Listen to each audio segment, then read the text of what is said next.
CLEAR।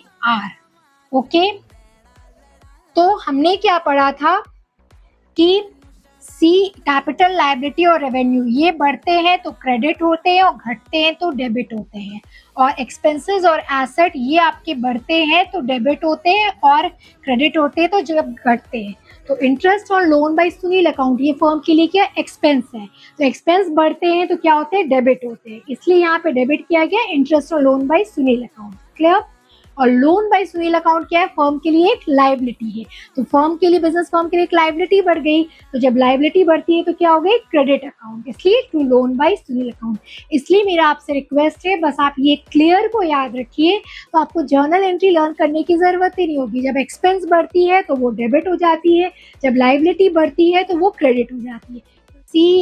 CLEAR।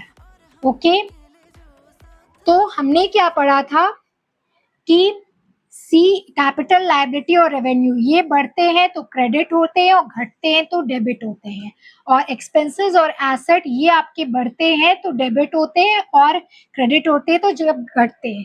तो इंटरेस्ट और loan by Sunil account ये फर्म के लिए क्या एक्सपेंस है, तो एक्सपेंस बढ़ते हैं तो क्या होते हैं डेबिट होते हैं, इसलिए यहाँ पे डेबिट किया गया इंटरेस्ट और loan by Sunil account. Clear. और लोन बाय सुनील अकाउंट क्या है, फर्म के लिए एक लायबिलिटी है, तो फर्म के लिए, बिजनेस फर्म के लिए एक लायबिलिटी बढ़ गई, तो जब लायबिलिटी बढ़ती है तो क्या हो गई क्रेडिट अकाउंट, इसलिए to loan by Sunil account. इसलिए मेरा आपसे रिक्वेस्ट है, बस आप ये क्लियर को याद रखिए, तो आपको जर्नल एंट्री लर्न करने की जरूरत ही नहीं होगी। जब एक्सपेंस बढ़ती है तो वो डेबिट हो जाती है, जब लायबिलिटी बढ़ती है तो वो क्रेडिट हो जाती है।